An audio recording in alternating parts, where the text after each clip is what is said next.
Hello guys, I welcome all of you to the our YouTube channel Gyan with Sachin. तो दोस्तों, आज की इस वीडियो में बात करने वाले हैं यूपी पॉलिटेक्निक काउंसलिंग 2022 के बारे में।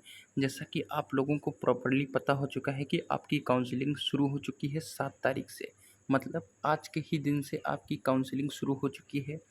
और इसके बाद रजिस्ट्रेशन होगा, देन चॉइस फिलिंग होगी, चॉइस लॉकिंग होगी, उसके बाद सीट अलॉटमेंट रिजल्ट आएगा, डॉक्यूमेंट वेरिफिकेशन होगा, फिर एडमिशन लेटर मिलेगा और आपके कॉलेज में फिजिकल रिपोर्टिंग होगी।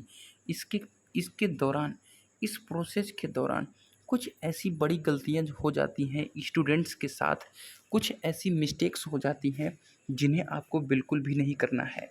तो उसको जानकारी रखना आप लोगों को काउंसलिंग में पार्टिसिपेट करने से पहले बहुत ज़रूरी है। तो वीडियो के अंत तक बने रहिए, हम उन सब के बारे में टोटली स्टेप वाइज डिस्कस करेंगे। ठीक है, तो वीडियो में अंत तक बने रहिए। 7 से 8 मिनट का वीडियो होगा, आपको अच्छी तरीके से समझ में आ जाएगा कि क्या नहीं करना चाहिए और क्या करना चाहिए। ठीक है, तो चलिए अपनी इस वीडियो की शुरुआत करते हैं। जैसे कि पहले आपको पता होगा कि 250 लगेगा और आपका रजिस्ट्रेशन होगा। तो दोस्तों, बहुत सारे स्टूडेंट्स ऐसे होते हैं जो आपका रजिस्ट्रेशन होता है उसकी फ़ीस रसीद को फेंक देते हैं। उन्हें लगता है कि 250 की फ़ीस रसीद की कोई ज़रूरत हमको नहीं है, लेकिन उसकी बहुत ज़्यादा ज़रूरत पड़ती है। कहाँ पर? आपके डॉक्यूमेंट वेरिफिकेशन में। मतलब हर जगह जहाँ भी आपको टोटल डॉक्यूमेंट की रिपोर्ट करनी होती है, वहाँ पर ये सब आपको ज़रूरी हो जाती है। ठीक है, इसके साथ साथ ही जैसे ही आपका रजिस्ट्रेशन कंप्लीट होगा, उसके बाद आपकी चॉइस फिलिंग होगी। ठीक है, चॉइस फिलिंग में आपको चाहिए कॉलेज। तो कॉलेज की लिस्ट आप जब तक नहीं बनाए रहेंगे तो आप एक अच्छे कॉलेज का सिलेक्शन नहीं कर पाएंगे। तो जो भी स्टूडेंट्स अभी कॉलेज की लिस्ट भी नहीं तैयार किए हैं, अभी काउंसलिंग में पार्टिसिपेट नहीं करे हैं, तो वो अपने हिसाब से, मतलब अपनी रैंक के हिसाब से एक अच्छे कॉलेज का सिलेक्शन कर लें, अभी से ही कर लें।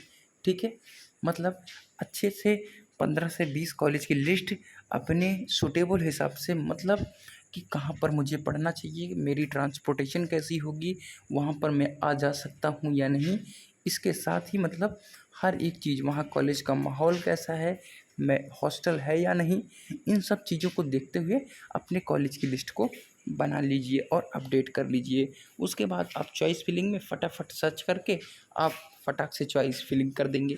अब बात आती है चॉइस लॉकिंग में। चॉइस लॉकिंग जो इतना बड़ा प्रोसेस है ना, वो बहुत ही इम्पोर्टेंट प्रोसेस है। इसको समझना भी बहुत बड़ा इम्पोर्टेंट चीज़ है, क्योंकि चॉइस लॉकिंग में क्या होगा कि चॉइस लॉक करते समय, जैसे चॉइस फिल तो कर दी, जब चॉइस लॉक करेंगे आप, तो क्या होता है कि चॉइस लॉक में जब फाइनल सबमिट होती है तो पासवर्ड पूछता है। तो जैसे वहाँ लॉक्ड शो कर रहा है, इसका मतलब ये नहीं कि आपका पूरा चॉइस लॉक हो चुका है। जब तक चॉइस लॉक करने पर पासवर्ड ना पूछे, उसके बाद डन ना हो, तब तक नहीं समझिएगा कि आपकी चॉइस लॉक हो चुकी है।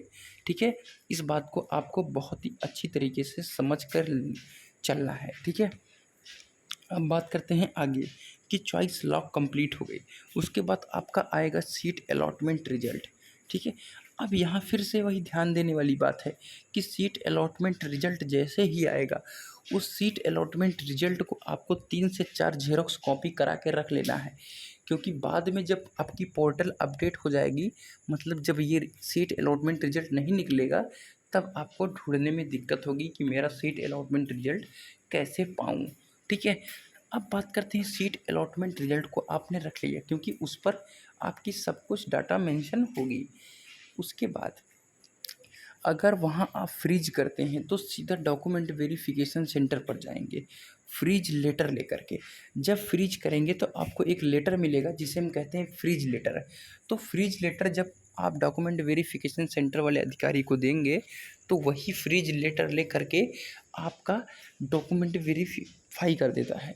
डॉक्यूमेंट वेरिफिकेशन में क्या होता है कि आपका थंब चेक किया जाता है, आँखों का चेक किया जाता है, और टोटल डॉक्यूमेंट्स मिलाते हैं कि कहीं करेक्शन वगैरह तो नहीं है, या आप कहीं 2012 के पास आउट तो नहीं है। इस तरीके से मतलब हर एक चीज़ चेक करके फाइनल डॉक्यूमेंट वेरीफाई कर दिया जाता है। तो जैसे ही डॉक्यूमेंट वेरीफाई करेगा, उसके बाद आप फिर वही रजिस्ट्रेशन नंबर और पासवर्ड आप लॉगिन करेंगे तो वहाँ पर आप फ़ीस रिसिप्ट यानी फ़ीस पे करने का ऑप्शन आएगा। और जैसे ही फ़ीस पे करेंगे आपको एक एडमिशन लेटर मिलेगा और वो एडमिशन लेटर लेकर आप फिजिकल रिपोर्टिंग के लिए कॉलेज में जाएंगे। ये था आपके काउंसलिंग का प्रोसेस। लेकिन जब सेकंड राउंड में जाएंगे, मतलब आप फर्स्ट राउंड में फ्लॉट कर दिए, जब सेकंड राउंड में जाएंगे तो क्या होगा कि आपको वहाँ पर 3,000 रुपये सिक्योरिटी फ़ीस जमा करनी होगी, जो आपके टोटल गवर्नमेंट कॉलेज की फ़ीस में से माइनस हो जाती है। ये बात समझ आ गई या नहीं कि मतलब 3,000 रुपये जो फ़ीस होगी वो आपके टोटल गवर्नमेंट कॉलेज में से डिडक्ट कर दी जाती है।